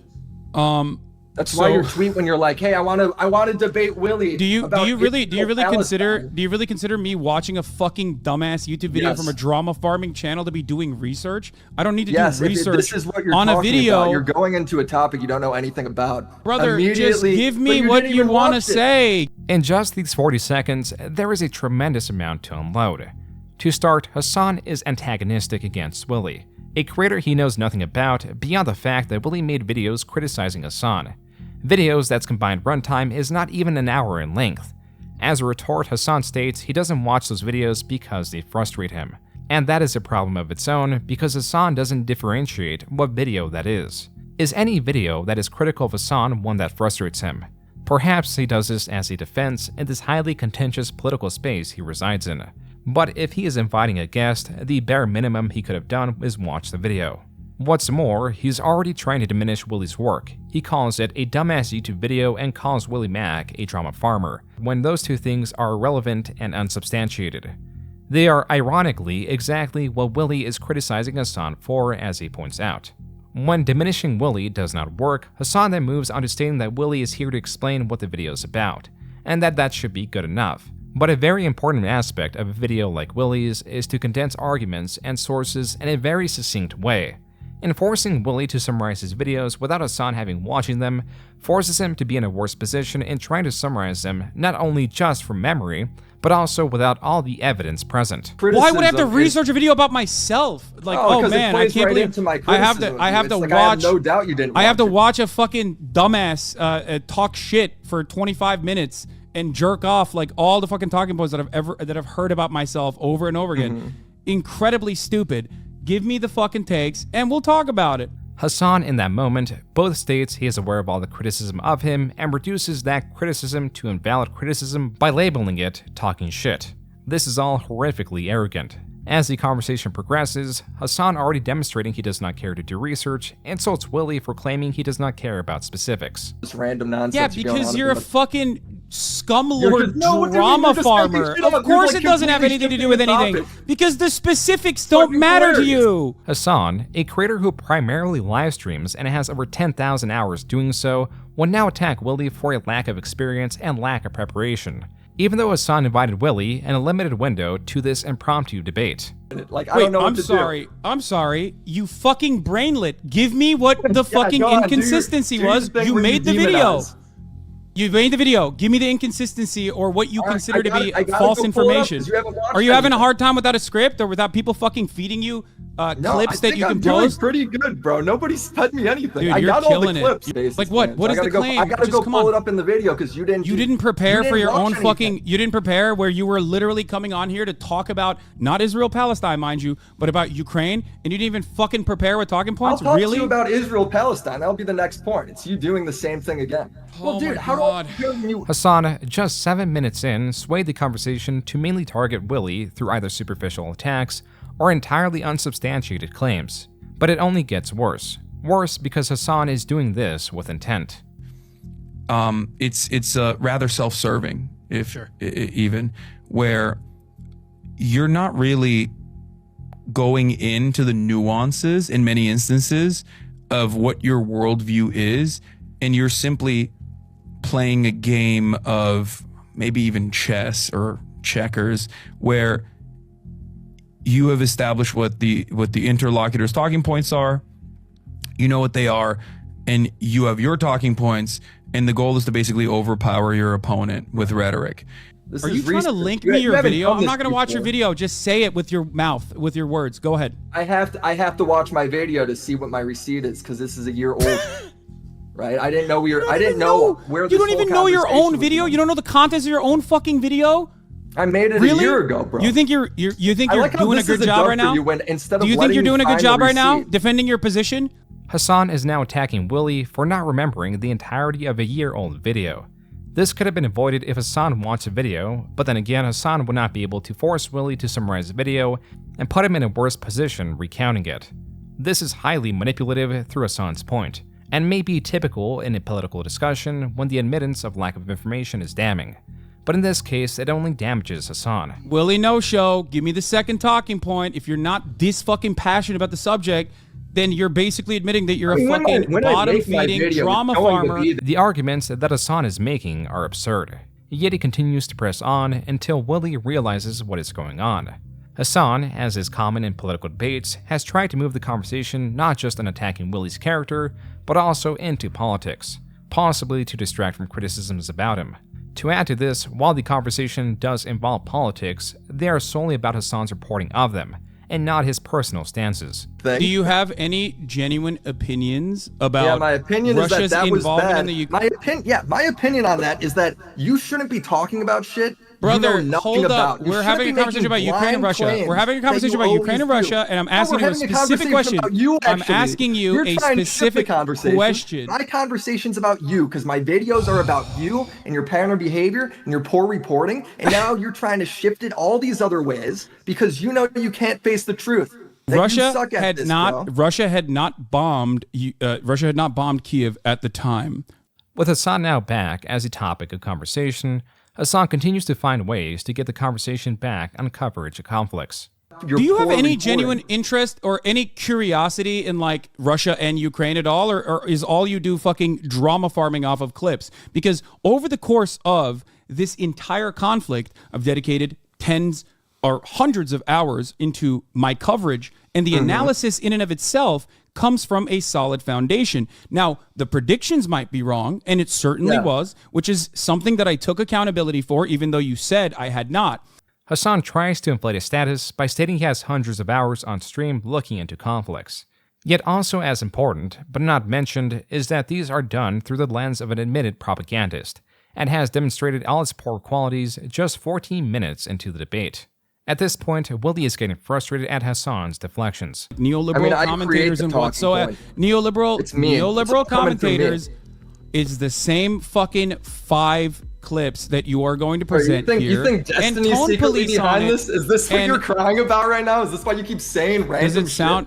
Does it sound like I'm Yeah, I'm it does. you? You just said, yeah, it does. You're talking about stuff that doesn't matter. Brother, you're trying to shift you the said- goalpost you away said- from the criticism, which is your poor reporting. You bring me on to debate, you let me pick the debate topic, and now you won't engage. Hasan then drops the bombshell that this is as good faith as he can possibly be. I am trying to engage with you. I am trying to engage with you. I'm trying to engage with you. I'm trying to engage with you in good faith as best as I possibly can. The conversation finally stays on the misreporting of the hospital. To this day, we still do not know whether this was an Islamic Jihad rocket that was misfired or whether or not this was actually an artillery shell that might have hit a fuel tank or even some other kind of munition that Israel may have deployed. So why did you say it was now, 100% the reason why, Israel and then call everyone genocidal freaks that disagreed with you? You don't actually watch the content beyond... You demonize them. Because... First of all, because they Just are. like you do every time, because the by Israeli the way. government You is do this all the genocidal. What the time. fuck are you This is talking your- about, you dumb this is your fuck? fucking thing. 4,500 children have been ruthlessly slaughtered. You think that's not genocidal? Shift the topic again Oh, to the something one I didn't hospital even might... say. Wait, Willy, shut the fuck up and listen, dumbass. Hasan claims to have invited Willy on because he believed the conversation would be about politics. I invited you on because I thought that you genuinely had a perspective that it was at odds with mine on Israel-Palestine. You said, never mind, it's not what we're going to talk about. We're going to talk about my videos that I've made on you. So now we're stuck having this fucking stupid conversation. Hasan was able to extract at least the smallest of opinions that Willy has on the matter. Okay, do you think what Israel is engaging in is ethnic cleansing and ethnic displacement in Gaza right now? You do? Yeah. Great. Okay, do you think defending this ethnic cleansing and ethnic displacement campaign would be defending genocidal acts then in your own assessment? Yeah. Okay, so we agree. All right, got it. Thank you. I know, the criticism is your reporting. It's not that, bro. Yeah, got it. You care more about I care about doing a good job because you got it. You do. I'm glad we agree on it at least. I'm glad we agree on it. Okay. The conversation then lands on how Hasan's words may affect his audience, particularly how Ethan of H3H3 has been receiving harassment. The question I asked you was, do you feel like your audience acts that way towards Ethan because you act like that towards everybody else? And you just go on about moderation. Okay, if my audience is acting that way towards Ethan, okay, but you feel like it's but my because you audience, play a they're getting their points from me. They're getting their anger from me. So why don't they hear me out when I talk about how Ethan is not someone that you should be yelling at all? Having a different position has to be genocidal. Oh, got it. So like they don't listen to one thing. They listen to whatever favors your perspective in this matter, but they don't listen to the other thing when it doesn't favor you. Got it. The debate ends shortly then after, with the participants dissatisfied at the lack of a conclusion. But Willy does bring up a fair point, and so does Hasan, in that audiences will perceptibly be more responsive to anger than to understanding. This is because those that listen to Hasan in that Ethan should be left alone are imperceivable due to their inaction. Conversely, those that go on to attack creators can be quite loud, even if they are the smallest segments of a large audience. A good example of this can be found on the YouTube drama subreddit, where there exists a post titled, quote, WillyMacShow drops his latest piece on Hasan. It's just him crying over Hasan being pro-Palestine. That's literally just it. And of course, with that fucking art of him in the thumbnail. Unquote. This post and its contents are shocking, in how they are misinformative, damaging, and revealing. The post in question is about an additional Hasan video Willy released in May of 2024, recapping Hasan's controversies that took place after their debate late 2023. The first point Willy focuses on is this. Hasan streaming other people's videos all the time, it's hard work. He's really exhausted by it. He claimed that streaming was more soul-sucking and draining on his social battery than a normal job. Yes, a real job can be gruesome, a real job can make you very tired, but a real job doesn't suck the soul out of you, you know what I mean? In the same way that 9 hours of streaming absolutely will. There is more context to this clip in that Hasan was comparing his previous job to his current one, and a more generous opinion is that he misspoke when he said soul-sucking. Perhaps he meant draining in a different way despite its benefits. This is similar to what Ludwig, a friend of Hasan, explained after he prodded Hasan for his opinion. So Ludwig shows all the context and he still disagrees, making a lighthearted joke about Hasan, and Hasan feels devastated. But I wanted to talk about this, as a streamer myself for almost 6 years now, on how hard it really is. I'm kidding. I would, look, I just... Oh God, it just annoys me because like, it's such a fake fucking thing to do. It's just literally using someone who you're friends with, like being maliciously clipped out of context to be like, I'm actually one of the good content creators. I know how privileged I am. It's like, yeah, I do too. You should call Hasan and apologize. Why is Hasan mad? What did I do? Oh no. Fucking fan. What'd I do? Because I'm a mogul male? Did call Hasan, he's crying unironically. Hard for views? Oh, well, I mean, shit, if that's the deal, I'll just fucking pull him out of the thumbnail, and then I feel like it doesn't really matter much, right? I feel like outside the thumbnail, you can't really make that argument much. But this wouldn't be enough for him, so Ludwig would take down the video and re-record the whole thing, siding with Hasan the whole time. The potential mistake that Ludwig made was taking down his video because Hasan is extremely divisive. Hasan's friends walk a very thin line because even a retweet from Hasan will displease some. I made a tweet with 60,000 likes, 3,000 views. I gained 1 follower. Happy partner anniversary. And then after I tweeted this, Hasan replied to me. And then I lost like 200 followers because Hasan replied to me. But for being like in his general Yeah.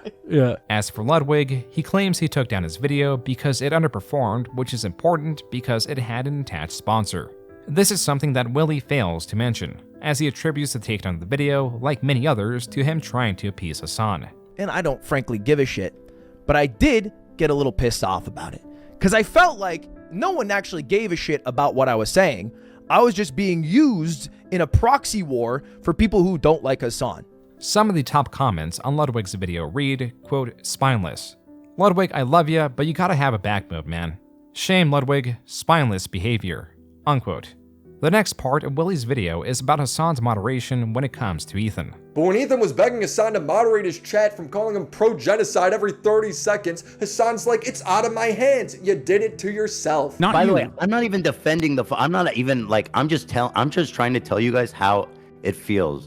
And I'm fucking shocked that you don't care that people in your chat are saying, who the fuck is this child, cold, arrogant, kind as fuck. I love you, but there's only so much I can do. How can you be surprised when your Discord is literally full of Ethan, I love you, but there's only so much I can do if you're making that argument. You know that, right? Like, at a certain point, you're an adult, and the words that you're saying are going to be perceived by people in a certain way. The next section is dedicated to one of Hasan's recent appearances on Piers Morgan, where he struggles to answer a question in relation to the Israeli-Palestinian conflict.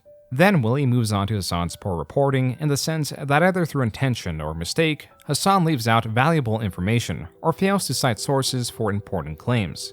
In the next section, Willy delves into one of Hasan's most controversial moments, and most certainly most controversial interview. Willy does not go too in-depth in this video because he already made an entire video covering it. A Houthi terrorist ended up going viral on TikTok after posting a video of them capturing a cargo ship. People think he's hot, nicknaming him Timothy Charlemagne after the actor. Dream? Yes, brother. What do you mean? Of course I'm about to have a... I'm a journalist, okay? This is journalism. Dude, this is fire. This is exciting. I'm excited. At one point, the guy straight up admits to taking people as hostages. What does he think about China? Does he know anything about China? He's saying he hasn't spent much time with Chinese people, but one of the captain was Chinese, and he did qat with them, and he danced to music with them, and he was vibing. So he likes him, yeah. So I mean, what? That's so crazy. So they're just fucking chilling with the captains? Like, I don't understand. To be clear, we're talking about a man they took hostage.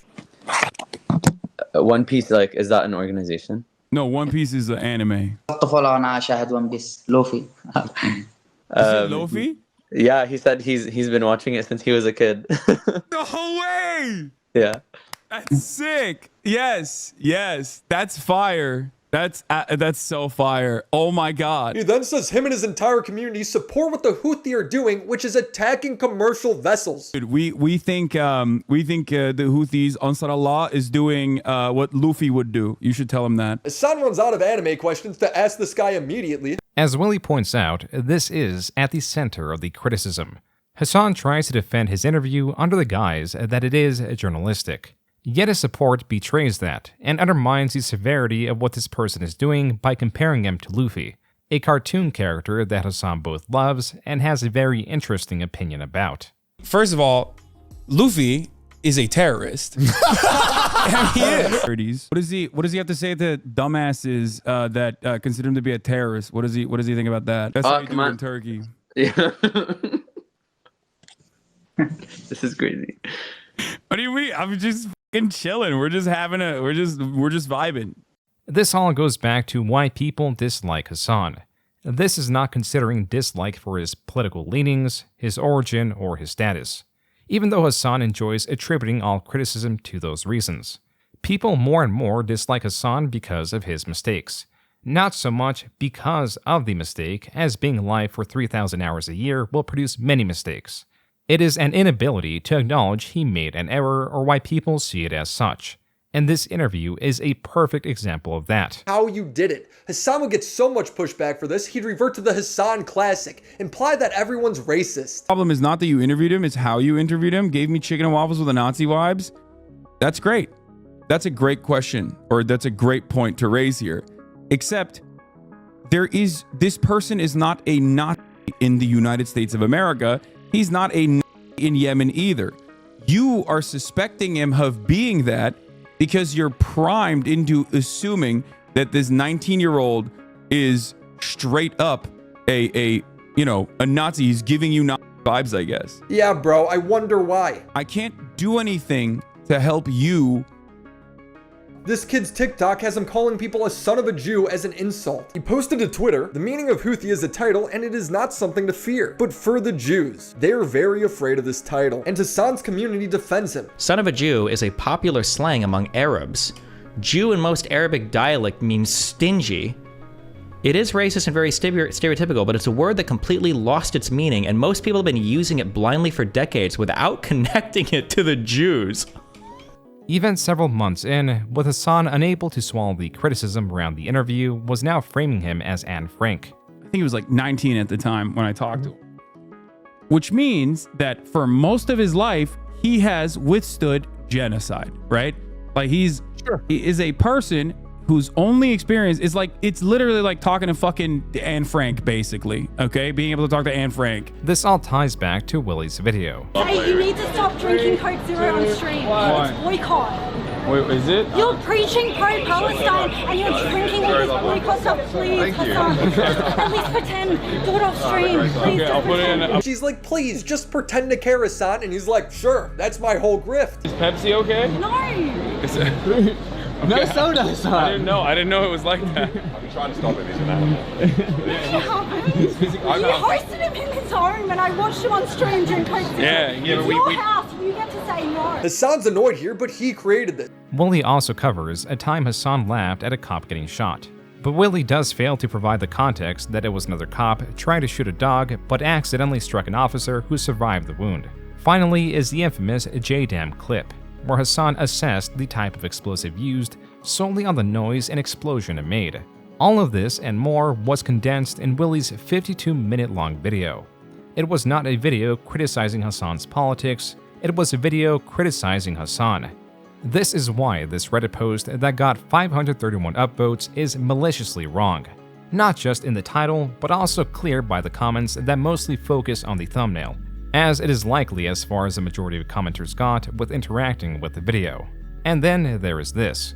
Quote, I'm not the biggest Hasan fan either, but WillyMacShow is an dishonest opportunist who jumps on whatever drama he can find to quickly make some easy money. His videos are sensationalist garbage. The things he quote-unquote reports on are grossly blown out of proportion, and sometimes he straight up gets the facts completely wrong.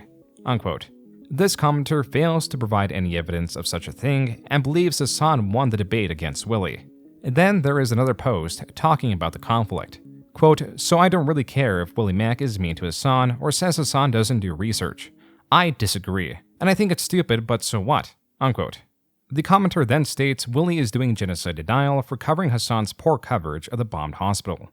This is interesting because, as a reminder, Willy has stated he believes what's happening is genocide. Do you think what Israel is engaging in is ethnic cleansing and ethnic displacement in Gaza right now?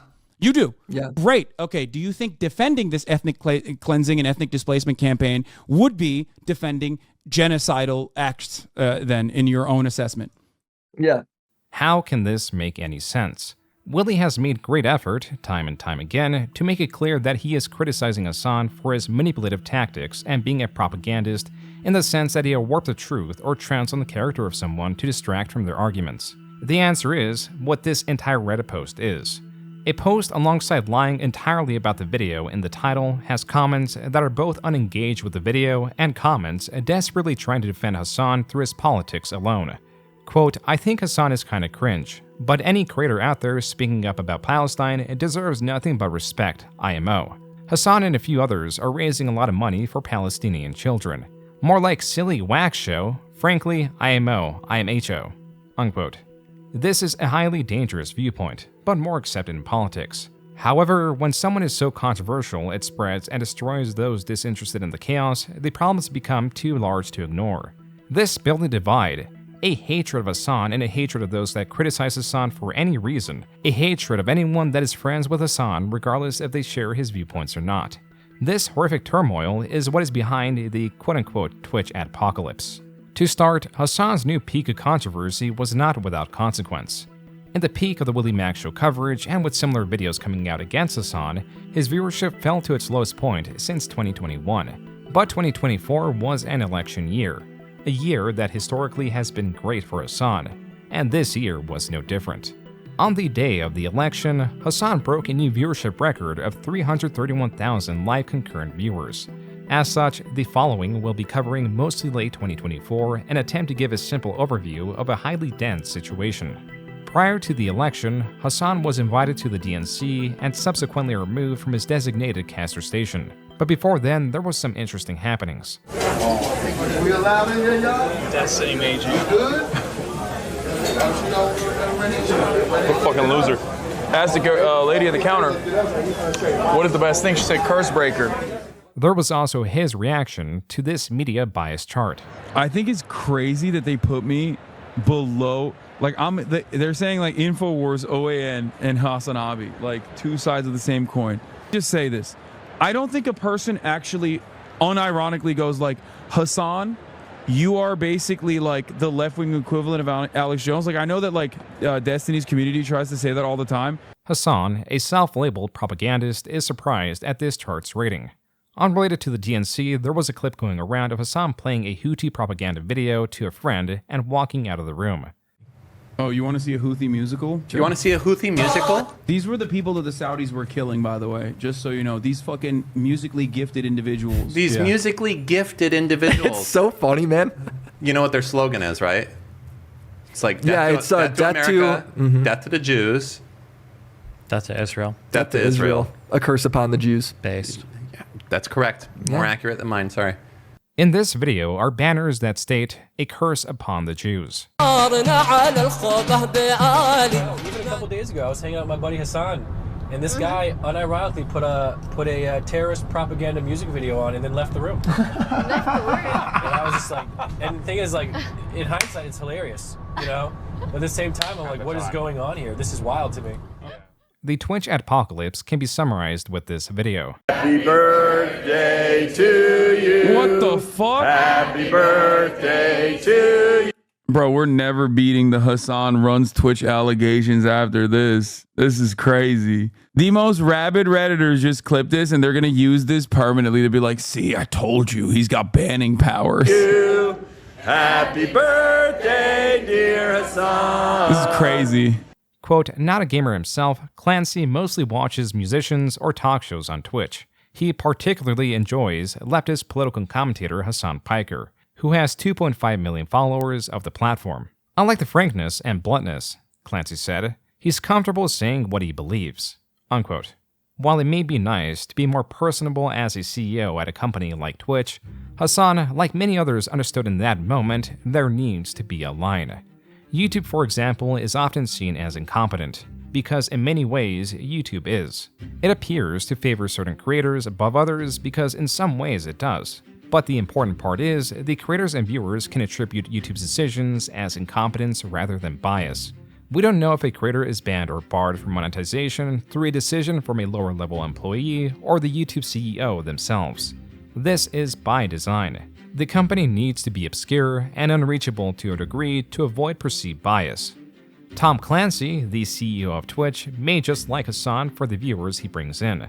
He may not even like him, and that video celebrating Hasan's birthday was just for show. But it is hard to argue against favoritism when Hasan wasn't banned for something as simple as showing that propaganda video uncontested. I have no faith that, like, I don't think anybody actually cares about anti-Semitism. Like, as a Jewish person, I think that if nothing happens to him or the platform, if there's no accountability, even Hasan's terrorist videos are still up, then, like, basically I'm worthless to them. Ethan even did a stream recapping Hasan's controversies in October 2024. That covered additional bits of information, like the banning of the Yemeni pirate for posting an image of a person impaled in a gruesome fashion with the caption, quote, "The execution that we will carry out on all Zionists," unquote. As for Hasan, showing a video of people carrying banners stating a curse on all Jews was not great for Twitch. And the lack of a ban was now being perceived as Twitch supporting Hasan. This became more the case when the Twitch streamer Asmongold stated he does not care about the genocide when he sees people of an inferior culture because he claims they support genocide and are being genocided. To this, he was banned for a period, apologized, and stated he was going to clean his infamously dirty house. Asmongold's comments are also a possibility for what caused this Twitch Adpocalpse, a sort of exodus of advertisers on Twitch due to its increasingly controversial nature. But this does seem to only affect some categories of streams. Whatever the case, something was going on. I went through a deep dive last night to find out what's going on with this platform. And you know what my problem is? I'm gonna say it. I'm not even pissed off at the streamers for doing this fucking crazy shit. I'm pissed off at Twitch for allowing it to get to this point. Facilitating it, allowing it, condoning it, or turning a blind eye. I can't even get mad at the fucking streamers for their fucking crazy shit. That was the stock guy, expressing both his frustration at a drastic drop in revenue and Twitch's inaction. And then there is this update. But I had a tag that said election, because I had covered the market's reaction to the election. Not politics, not personal politics, not policy, just the market's reaction. And so Friday before stream, I decided to take that tag off. I took off veteran as well, just in case. And guess what? It came back. So there's not a fucking adpocalypse. I never said there was an adpocalypse. Tags certainly affect revenue from ads on Twitch, as Dan Clancy later confirmed and also stated that the Twitch adpocalypse was limited to certain categories. But there is a movement to make that more severe and or impactful, largely led through Dan Saltman, the co-host of the Destiny podcast. And he should. I don't think that Hasan should be deplatformed. I think that he should have to follow the rules, okay? Same thing with all the other people. Follow the rules as they are in place, and they aren't. Like now, when there's mainstream press about how major advertisers are pulling out from Twitch, other advertisers are going to see that and be like, okay, let's pull out Twitch now also, right? It's like they do the work for me. Dan Saltman is tech savvy. He is behind the campaign to strip advertisers from Twitch as a consequence of the perceived bias of Dan Clancy and how Hasan still has not been reprimanded. This is only the tip of the iceberg, the rest of which can be explored on danclancysucks.com. This covers Twitch's banning of the word Zionist in a derogatory context, as it is believed to be a dog whistle or coded language used to target Jewish people. The ADL has commended Twitch for this change, but also stated that a policy is only as strong as its enforcement, and that Hasan is unrelenting in his actions. DanClancySucks.com also contains streamers displeased at their fallen revenue. Several times Hasan has used slurs, the type of people Twitch hires, etc. Looking at this shows how much wider this umbrella of chaos has ballooned. It goes from Hasan to the Israeli-Palestinian conflict, to anti-Semitism, to trying to strip ads away from Twitch, in combination to advertisers becoming weary at the controversy, to then the streamer Frogan saying this about soldiers. I have no pity at all for any fucking soldiers. Distress, thank you so much.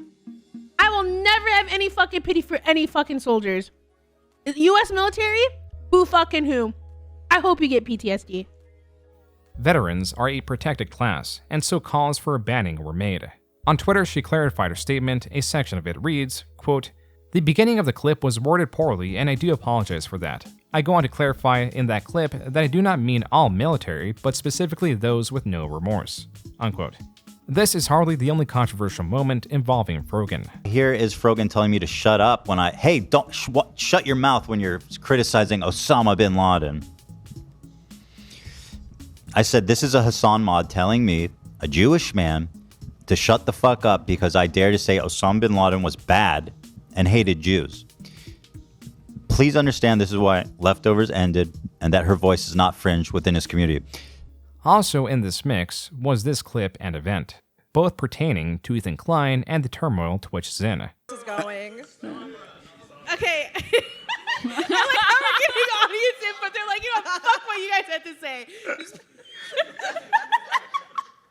Dude, where's the? You guys are missing a category for Zionist. That was a joke. That was just a joke in my. Stand up. Well, obviously it's Love Sabra, right? Yeah, it has to be. That's easy. That's definitely Love Sabra. Additionally, the definition of the word Sabra is, quote, a Jewish person born in Israel or before 1948 in Palestine, unquote. In this tier list, Ethan is placed right at the bottom. These are reasons why this tier list was perceived as anti-Semitic. All while the clip had Capcom, Chevron, and Samsung plastered in the background. Though there's also the perspective that the Sabra hummus brand was not coded to be anti-Semitic and that it is just a poor quality. That's Sabra. Bro, that looks dry. That's either Sabra or... Ew! Look, it doesn't move. That's Sabra. What the hell is that? It's a little crunchy on the sides. Why is it old? Oh my God. That is thick. Regardless of intent, Frogan was banned for a period on Twitch. Very little appeared to care about Frogan's intent because, like Hasan, she does not appear to be very charitable with exploring the intent or perspectives of others. As Ethan points out in this video titled, Hasan Piker is a weaselly little liar. A simple overview is Ela, Ethan's wife, and the other half of the H3 channels called the recently fired Defense Minister of Israel a really good guy. As Ethan states and Ela clarifies, she regrets the statement because with the initiation of the siege in Gaza, he stated, quote, there will be no electricity, no food, no fuel. We are fighting human animals and we act accordingly, unquote. The clarification is that she was more so thinking of him being a moderating voice and wanting to end the conflict rather than in the statement he made. This context is given because Hasan criticized H3H3 for that statement. Hasan also criticized Ethan for responding to smaller channels, criticizing him, and more importantly, wanting him to be banned. Like aligning with all these fucking drama peddlers like Keemstar and shit in an effort to try and get me fucking banned is psychotic to me, you know? I just don't get it. I don't understand it. What a fucking liar, dude. What a Weasley little fucking liar. Look at, these are all conservative shitbags. These are all people that I disagree with and have openly said terrible things about, including Keemstar. So like the way that he singles him out and says, oh, Ethan is co-signing Keemstar, he's a fucking liar, dude. He's a weaselly little liar. Side note, Ethan and Keemstar have a long-standing rivalry akin to that of Destiny and Hasan. This comparison is malicious. The last segment of Ethan's video flips Hasan's strategy and the way he co-signs terrorists. Hassan Nasrallah was assassinated. Hezbollah is a paramilitary organization that is also a part of the Lebanese parliament. Do we like them or no? I think as a resistance group, they're pretty successful against Israel. They are a terrorist organization. Like they're designated. They are designated by the American state as a terrorist organization. I do not like them then. Well, like I like what you like. I don't have an issue with them. Let's just say.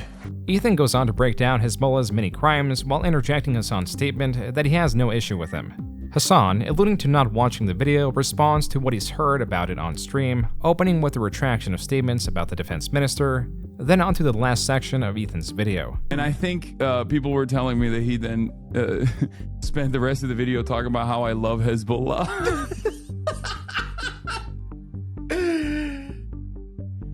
Hasan then fails to deny he supports Hezbollah, then compares them to Israel in the sense that he believes they are more restrained with missiles. Hasan does not care to watch that video from Ethan, but will give time to focus on a community that only has 23 members.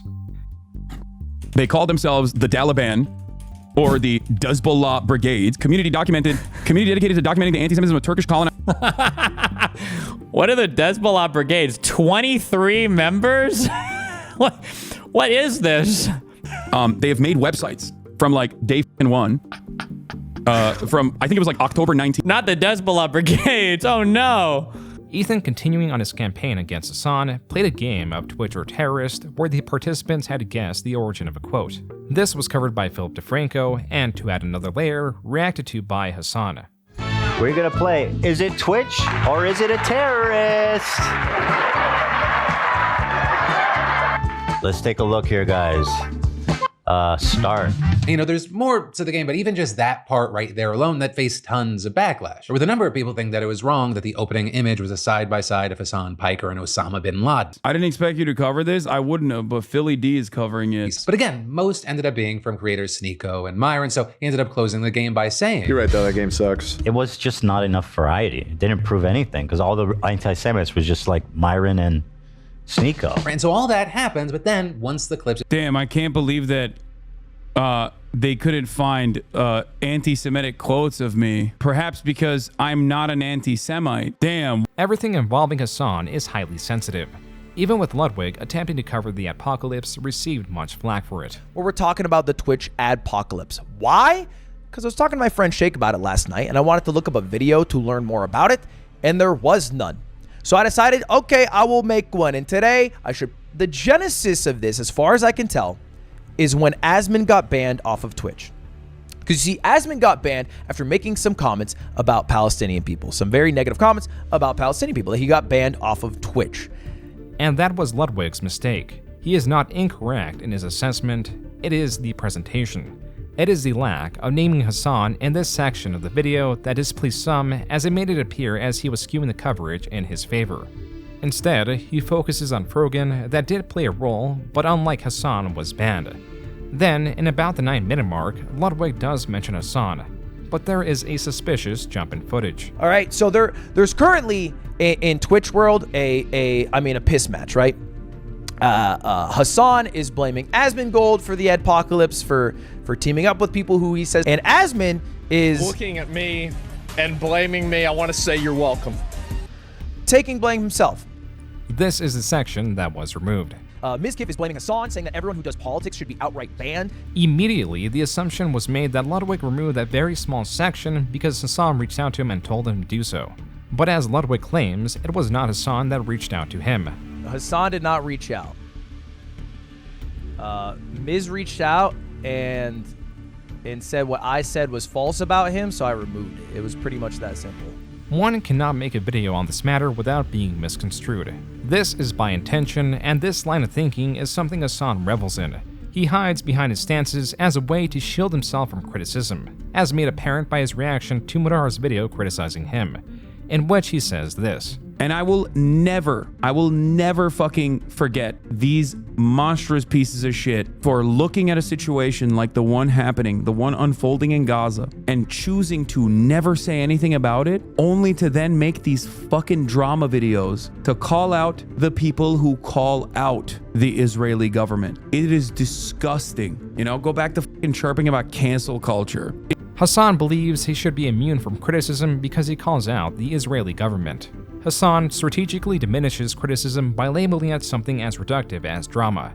He is a propagandist, which is antithetical to conversation and the reason why there is such a high level of distrust in this space. From the lack of belief of Ludwig's intentions to the smear campaign against Willy, Hasan is divisive, destructive, arrogant, and damaging to anyone around him. He is the most controversial streamer who cannot accept the most minimal criticism. For all these reasons, this was a video critical of Hasan and not his politics.